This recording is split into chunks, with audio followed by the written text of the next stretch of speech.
असाध्य वीणा प्रयोगवाद एवं नई कविता की प्रतिनिधि रचना है। शिष्य साधक अज्ञेय ने छायावादोत्तर हिंदी कविता धारा को नई दिशा और नई पहचान दी है। यह रचना एक तरफ सृजनशीलता के संरक्षण के प्रति प्रतिबद्ध है, तो दूसरी तरफ आधुनिक पूंजीवादी समस्याओं का तार्किक एवं रचनात्मक समाधान ढूंढती है। असाध्य वीणा 4 खंडों में रचित है। आख्यानात्मक तरीके से रचना का आरंभ होता है। आ गए प्रियंवद केश कंबली गुफा गेह। प्रथम पंक्ति में ही अज्ञेय ने साधक सृजन की योग्यता से परिचय कराया है। प्रियंवद मधुर भाषी है, जिनका निवास स्थान एकांत है। रचनाकार ने साधना की प्रक्रिया की तथा साधक की योग्यता का विस्तृत विश्लेषण किया है। कोई भी ज्ञानी गुणी साधक वीणा को नहीं साध पाता है। राजा के शब्दों में मेरे हार गए सब जाने माने कलावंत। संकेत स्पष्ट है कि सूरदास के उद्धव यानी कृष्ण के मित्र सृजनशील साधक नहीं हो सकते, जिनको ज्ञान पर घमंड है। वे न साधक थे, न हो सकते हैं, न ही समाज को कुछ दे सकते हैं। अहंकार का एवं व्यक्तित्व का विलयन साधना की न्यूनतम शर्त है। कबीर ने भी इसे रेखांकित किया है। जब मैं था तब हरि नहीं, जब हरि है मैं नाही। आधुनिक रचनाकार अज्ञेय ने प्रियंवद के माध्यम से व्यवहारिक संदेश देने की कोशिश की है। राजन, मैं तो कलावंत हूँ नहीं, शिष्य साधक हूँ। रचना का द्वितीय खंड सृजन की प्रक्रिया से परिचित कराता है। इस प्रक्रिया में प्रियंवद अतीत के प्रति, वीणा के प्रति, निर्माणकर्ता व्रजकीर्ति के प्रति तथा अंततः उस परम तत्व के प्रति अपने को समर्पित करता है।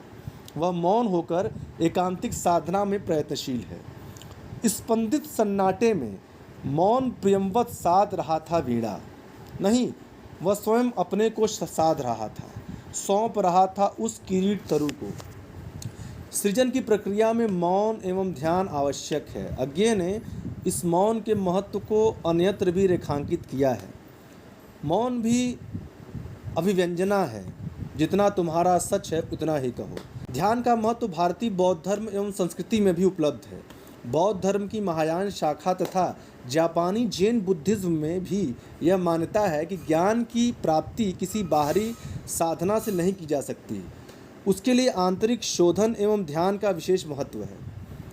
मैं तुझे सुनूं, देखूं, ध्याऊं, अनिमेष, स्तब्ध, संयत, संवत, निर्वाक। आत्मशोधन के बाद ही सत्य का ज्ञान पैदा होता है तथा सत्य के ज्ञान के बाद साधक मौन हो जाता है। कह सकते हैं कि यह मौन से स्वर तथा पुनः स्वर से मौन तक की यात्रा है। साधना हेतु प्रतिबद्धता आवश्यक है। राम की शक्ति पूजा में भी साधना की प्रतिबद्धता की परीक्षा ही है। असाध्य वीणा में वीणा तभी मुखरित होती है जब साधक पूरी तरह वीणा के प्रति समर्पित होता है। तू गा, तू गा, तू आ, तू हो, तू गा, तू गा। रचना का अंतिम खंड सृजन संगति की अनुभव प्रक्रिया को संकेतित करता है।